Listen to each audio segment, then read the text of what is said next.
High profile case जिसकी अब दुनिया के अखबारात में भी हेडलाइन बन रही है और इसी केस से रिलेटेड एक और केस जो बाद में निकला FIA वाला केस, उसके बारे में बहुत ज़्यादा बात हो रही है, तो हम उसकी भी बात करेंगे और इस केस का बैकग्राउंड भी आपके साथ शेयर करेंगे। पाकिस्तान में मी टू मुहिम का सबसे बड़ा मामला अली ज़फ़र मीशा शफ़ी केस अहम मोड़ पर आ गया। कानूनी तौर पर फ़रीक़ैन इससे डील कर ही रहे हैं, लेकिन इसके माशरती असरात भी हैं जिसे नज़रअंदाज नहीं किया जा सकता। जब गुलकारा मीशा शफ़ी ने गुलकार अली ज़फ़र पर जिनसी हिरासानी का इल्ज़ाम लगाया तो अली ज़फ़र ने तरदीद की और फिर एक कानूनी जंग छिड़ गई। एक मरकज़ी केस के साथ साथ कई और केसेस भी चलने लगे और एक केस अली ज़फ़र की जानिब से मीशा शफ़ी और कुछ दीगर लोगों पर किया गया, जिसका मौक़िफ़ ये था उनका मौक़िफ़ ये था इस केस में कि सोशल मीडिया पर एक मुनज़्ज़म मुहिम के तहत उन्हें बदनाम किया जा रहा है। बिल्कुल, और इसमें FIA की रिपोर्ट ने अली ज़फ़र के मौक़िफ़ की तस्दीक की, लेकिन मीशा की टीम ने इसे मुस्तरद किया और इस केस की आलमी मीडिया में भी गूंज है। बरतानवी रोज़नामा जो है द गार्डियन, उसने तहरीर किया है कि इस मामले पर सोशल मीडिया पर आवाज़ उठाने वाले अफराद के खिलाफ ही केस दायर कर दिया गया है और इस केस में मीशा और दीगर 8 अफराद को 18 जनवरी को तलब किया गया है। तो बहुत से पहलू हैं इस केसेस के एंड वी अंडरस्टैंड कि इसमें क्लैरिटी चाहिए होती है, बिकॉज बहुत से लोग तो ये भी समझ रहे हैं जी केस जो है वो अब ख़त्म भी हो चुका है, उसका फैसला भी आ चुका है। ऐसा बिल्कुल कुछ नहीं हुआ। आज हमें बहुत से लोग इसको कंफ्यूज कर रहे हैं, ये FIA वाले मामले को ओरिजिनल जो हैरेसमेंट वाला केस है उससे कंफ्यूज कर रहे हैं और उनके जहन में ये है या उनको ये बताया गया है या ये समझ रहे हैं वो कि वो जो हैरेसमेंट वाला केस था वो ख़त्म हो चुका है। क्या वो ख़त्म हो गया? वो नहीं ख़त्म हुआ, लेकिन हम क्लैरिटी चाहेंगे। और हशाम अहमद खान साहब जो कि अली ज़फ़र साहब को रिप्रेजेंट कर रहे हैं, उनके वकील हैं, उन्होंने हमें इस वक्त ज्वाइन किया है। सो थैंक यू हशाम साहब। हशाम साहब, सबसे पहले तो हम आपसे यही जानेंगे कि बदकिस्मती से असल केस जो था इस मामले में कहीं खोसा गया और उसके बाद जो मल्टीपल केसेस दोनों पार्टियों की तरफ से किए गए और पर्टिकुलरली FIA वाला केस ये बड़ा लाइमलाइट में आ गया, तो असल केस ख़त्म हो गया, नहीं हुआ, वो किस स्टेज पे? हमें तो मालूम है किस स्टेज पे, लेकिन आप ज़रा ऑडियंस की क्लैरिटी के लिए बताएं कि वो जो हरासमेंट का इल्ज़ाम था और उसके बाद अली ज़फ़र साहब ने उसकी तरदीद की थी, फिर वो मामला अदालत में चला गया, वो अभी किस स्टेज पे है? Thank you for taking me online. मैं आपको बता देता हूँ, जो मीशा शफ़ी का अपना एलिगेशन था हरासमेंट का और जो उनकी पिटीशन थी बिफोर ओम्बुड्सपर्सन कि जी ये वर्क प्लेस से मेरे साथ हरासमेंट हुई है, वो डिसमिस हो गया ओम्बुड्समैन के पास। उसकी अपील इन्होंने फाइल की गवर्नर पंजाब के पास, वो भी डिसमिस हो गई। फिर उसके खिलाफ रिट फाइल की लाहौर हाई कोर्ट में, वो भी डिसमिस हो गई। अब इनकी एक पिटीशन है वो जो सुप्रीम कोर्ट में पेंडिंग है, अभी तक उसकी हियरिंग नहीं हुई और क्यों नहीं हुई ये बेहतर वो जानते होंगे, लेकिन अभी तक वो पोजीशन जो उनकी हरासमेंट की एलिगेशन वाली थी वो 3 फोरम्स पे डिसमिस हो चुकी थी। लेकिन यहाँ क्लैरिटी साहब जी, क्लैरिटी की इसलिए जरूरत है ताकि व्यूअर्स हैं उनको अच्छी तरह पता चल जाए। वो डिसमिस हुई है टेक्निकल ग्राउंड्स पे क्योंकि वो हरासमेंट एट वर्क प्लेस नहीं बन रहा था, एम्प्लॉय और एम्प्लॉयर वाला रिलेशनशिप है या फिर लैक ऑफ एविडेंस की वजह से डिसमिस हुआ? दोनों चीजें बता दें हमें, किस वजह से डिसमिस हुआ? बिल्कुल ऐसे ही है जी, ऐसे ही है। देखिए, इन्होंने खुद फोरम चूज किया था, खुद इन्होंने वकीलों से मशवरा किया होगा कि हमें कहाँ जाना चाहिए अपनी दाद रसी के लिए, हमारा ग्रीवियंस का रिड्रेसल किधर है। उन्होंने जो जगह फोरम ढूंढा, उधर सारे फोरम्स ने कहा कि आप गलत जगह पर आए हैं, आपका यहाँ पे ग्रीवियंस नहीं रिड्रेस हो सकता, यहाँ पर ये आपका एम्प्लॉयर एम्प्लॉय का रिलेशनशिप नहीं है। बिल्कुल ये आपकी बात सही है और उसी बात पे उन्होंने डिसमिस किया, लेकिन ये उस चीज के ऊपर बाज़िद है और ये अभी तक सुप्रीम कोर्ट में है। देखते हैं सुप्रीम कोर्ट क्या कहती है। लेकिन आपको एक बात समझनी तो सुप्रीम कोर्ट का ही होगा जी, कैरी ऑन हशाम। जी बिल्कुल होगा, बिल्कुल होगा। लेकिन मैं आपको एक चीज क्लियर कर दूं आपके व्यूअर्स के लिए, सबके लिए, जो केस अली ज़फ़र ने किया हुआ डेफेमेशन का, उसमें हमने ये कहा है कि आपने झूठा इल्जाम लगाया है, बिल्कुल फॉल्स एलिगेशन है, गलत बात है। ये भी उनके लिए एक फोरम है। यू हैव टू अंडरस्टैंड, यहाँ पर आके वो साबित कर सकती हैं कि जो इल्जाम उन्होंने लगाया है वो सही है। हम तो उनका इंतजार कर रहे हैं कोर्ट में।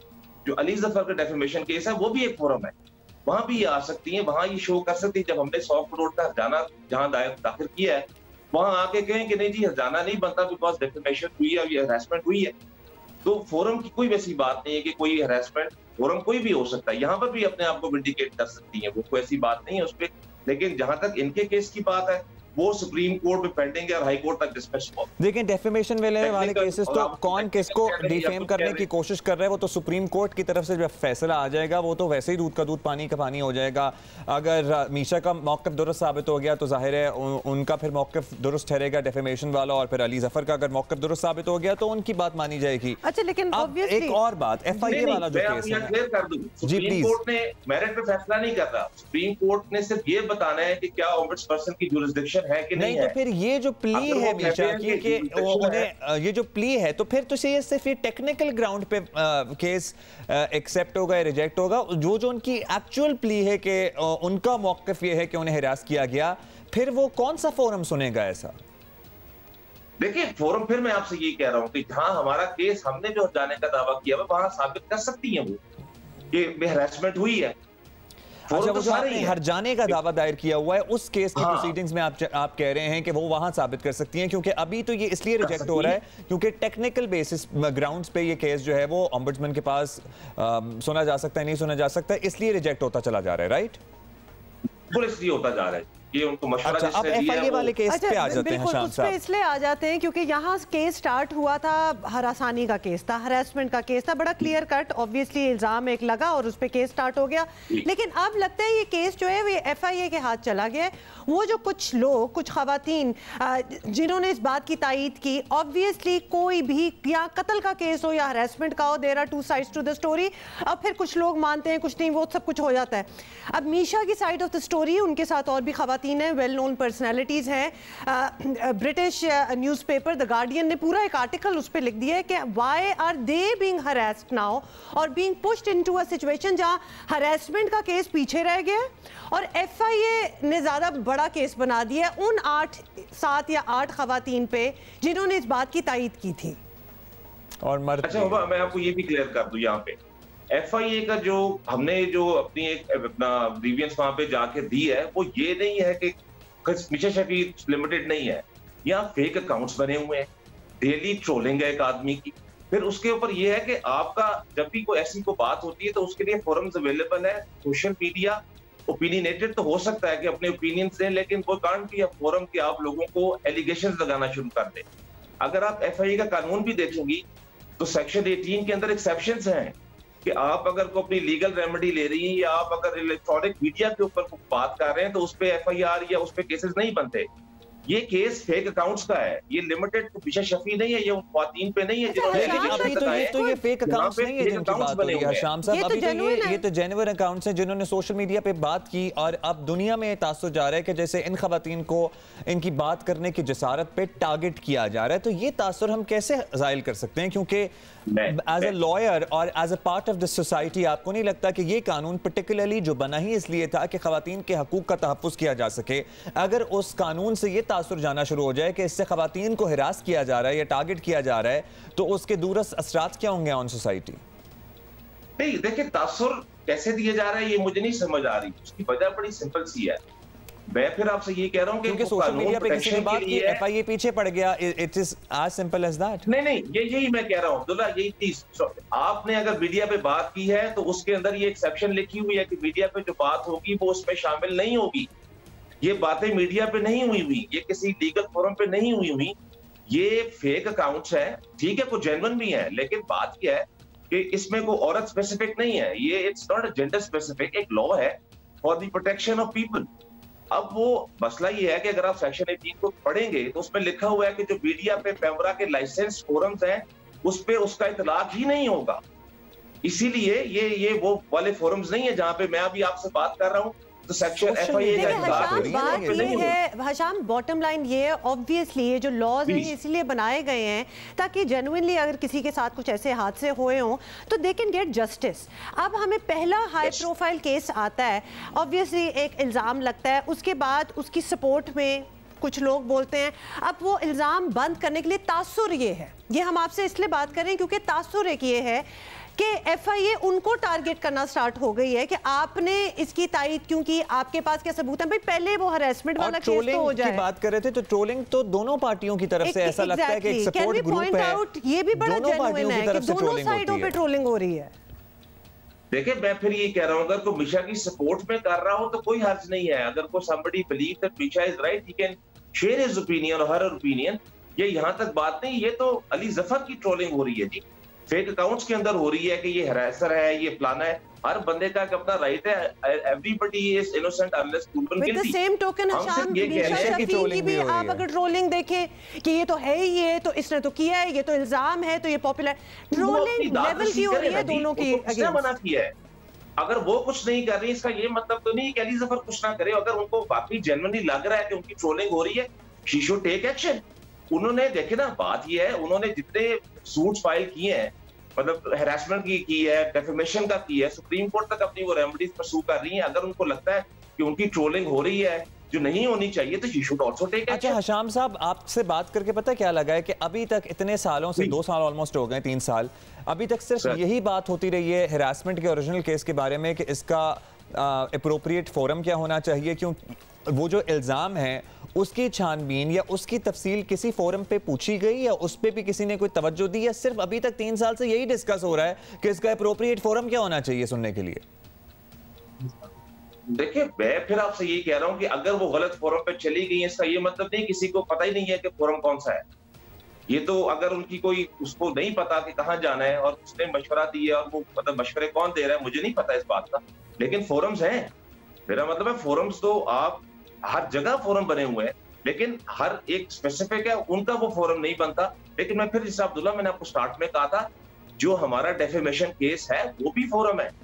अगर अली जफर अपना डेफेमेशन केस हारता है, इसका मतलब है कि मीशा की एलिगेशंस ठीक है, और अगर हम वो केस जीतते हैं तो इसका मतलब है कि लेकिन अभी चले, just for clarity, we are at the start of the beginning of a new year, हमें थोड़ी सी ऑब्वियसली क्लैरिटी चाहिए, because people form their opinions and we are on a public forum right now, television पे हम बैठे हुए हैं। अभी तक किसी भी केस का डेफेमेशन हो, हरासमेंट हो, ये किसी का कोई फैसला निकला है कि नहीं निकला? बिकॉज आपको पता है कि जहां सोशल मीडिया पे ट्रोलिंग होती है वहां ऑलरेडी अजम्पशंस भी हो जाती है कि जी फैसला तो आ गया, खत्म हो गया, फलाने के हक में आया, फलाने के, हम बिल्कुल नहीं कह रहे, आप बताएं कुछ फैसला आया अभी तक कि नहीं आया? सही वाला नहीं, देखिए, मैं फिर आपसे ये कह रहा हूं कि एफआईए ने अपनी इन्वेस्टिगेशन इंक्वायरी में इनको कसूरवार ठहरा दिया है। उन्होंने ये कह दिया है, उनकी ये फाइंडिंग्स आ गई हैं, वो कोर्ट में है, ठीक है, subject to final approval of the court. लेकिन हम जो केस है, आप देखेंगे कि इसका फैसला भी आएगा और हम उसको इसलिए बड़ा, अब देखिए ना, एफआईए ने फाइंडिंग्स करके अब जाहिर है ये कोर्ट डिसाइड करेगी अल्टीमेटली कि उसके बाद क्या फैसला किया जाता है। एफआईए ने अपनी फाइंडिंग्स जो है वो जमा करा दी है। फेडरल लेवल की एक इन्वेस्टिगेशन एजेंसी है जिन्होंने तकरीबन 1.5 साल इसकी इन्वेस्टिगेशन की है। इनकी मौका भी सुना है और उन्होंने कहा है कि जो आपने किया है इट अमाउंट्स टू, जो है ना, ये गलत है, ये सेक्शन 18 की वॉयलेशन है। अभी इस बात पे इतने सालों में इल्जाम में कितनी सच्चाई थी और कितना झूठ था, और कौन कौन मौजूद था और कौन कौन नहीं था, और ये है कोई मलाइन करने की कोशिश है या सच है, इस बात पे अभी तक किसी भी फोरम पे कोई बहस शुरू ही नहीं हुई। नहीं, बहस तो है जी, ऐसे तो नहीं है कि नहीं हो रही, बहस यही हो रही है। और हमने अपना पूरा एविडेंस करा दिया हुआ है, हमने ऑलमोस्ट 15-16 विटनेसेस पेश की हैं। यू हैव टू अंडरस्टैंड, हमने तो ये साबित कर दिया कि एक जैमिंग रूम के अंदर, जिसके बारे में मीशा शफी खुद कहती है कि she had a great time in that jamming session, और फिर बाद में कहती है उसमें हैरेसमेंट हो गई है। उसके 14 गवाह कमरे में मौजूद कोर्ट में ऑन ओथ कह चुके हैं कि हमारे सामने मीशा आई है, हमारे सामने मीशा गई है, हमने ऐसा कुछ नहीं देखा। ये एविडेंस कोर्ट में चला गया है। हमने जो एविडेंस हमारे पास था हमने प्रूफ कर दिया, हमने आई विटनेसेस दे दिए हैं। अब उनका जो ये कॉन्सेप्ट है कि अगर 14 लोग कमरे में मौजूद है, करना है या नहीं करना, ये इसका मतलब ये नहीं है कि ये हुआ नहीं है। हाँ, मतलब इट्स देयर जी, इट्स ऑलमोस्ट देयर। ये अगर थोड़ी सी खुद भी रिस्पॉन्सिबिलिटी शो करें, मीडिया के अलावा और सोशल मीडिया के अलावा कोर्ट में आने की कोशिश करें, तो शायद ये 1 महीने के अंदर सॉल्व हो जाए। क्योंकि जी, from what you are saying कि कितने लोग थे वहां मौजूद, किसी ने कुछ नहीं देखा, क्लियर कट फिर लग रहा है कि ये फैसला फिर आ भी जाएगा और ऑब्वियसली किसके हक में होगा। It seems like a very simple case, obviously we can not decide that, but ये लग ही रहा है। चीज बता दूं, मैं प्लीज एक आपको बात बता दूं, जज जो हजरात होते हैं वो कभी भी मौके पे मौजूद नहीं होते। वो इंसिडेंट जो लोग आते हैं, जो विटनेसेस आते हैं, उनकी बेसिस के ऊपर ही कोर्ट प्रिज्यूम करती है कि ये एक विटनेसेस की या इस शहादत की रोशनी में ये चीज हुई है कि नहीं हुई।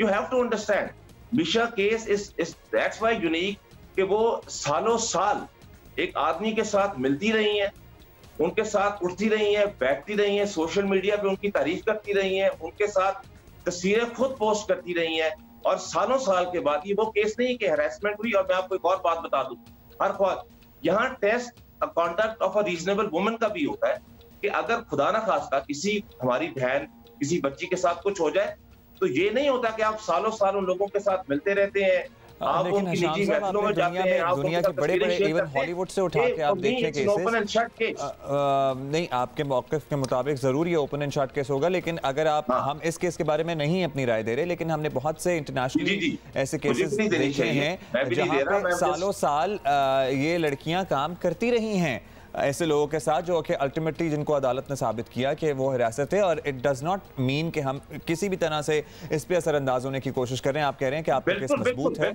बिल्कुल सही बात है। ये नहीं मैं कह रहा हूँ कि सारे केस ही गलत होते हैं, मैं अपने केस की तरफ की बात कर रहा हूँ। और बिल्कुल आप वाली बात ठीक है कि हम वी आर नॉट जज टू गिव एनी जजमेंट। मैं सिर्फ आपसे शेयर कर रहा हूँ। I am glad that you know all these facts. Thank you Hasham Ahmed Khan साहब, लॉयर थे अली ज़फ़र साहब। देखिए एक बात तो तय है, ये जो पूरी दुनिया कहती है बड़ा ही मुश्किल है ऐसे केसेस को प्रूव भी करना, डिसप्रूव भी करना। It is a very very बड़ी टेक्निकल चीज़ें होती हैं कि किसी it is your word against the others, क्योंकि ऑब्वियसली आपको पता है कि ऐसे केसेस में A lot of the time, सिर्फ इस केस की बात नहीं, हमीशा अली ज़फ़र की बात नहीं कर रहे, a lot of the time there are no witnesses. In coming few days Hamisha की लीगल टीम से भी रब्ता करके उन्हें बुलाएंगे और उनसे पूछेंगे कि ये जो हमारे सामने क्लैरिटी आई है कि अभी तक तो ज़्यादातर बहस इसी बात पे होती रही है कि what is the right forum to hear this complain और ये कहाँ एड्रेस की जाए। तो अगर इसी पे फैसले होते गए हैं या इसी पे एप्लीकेशन रिजेक्ट होकर आगे जाती गई है, तो वो जो हशाम साहब ने फोरम मेंशन किया है कि वो जो डेफेमेशन वाला केस है उसमें वो अपनी प्ली डाल सकते हैं बीच में,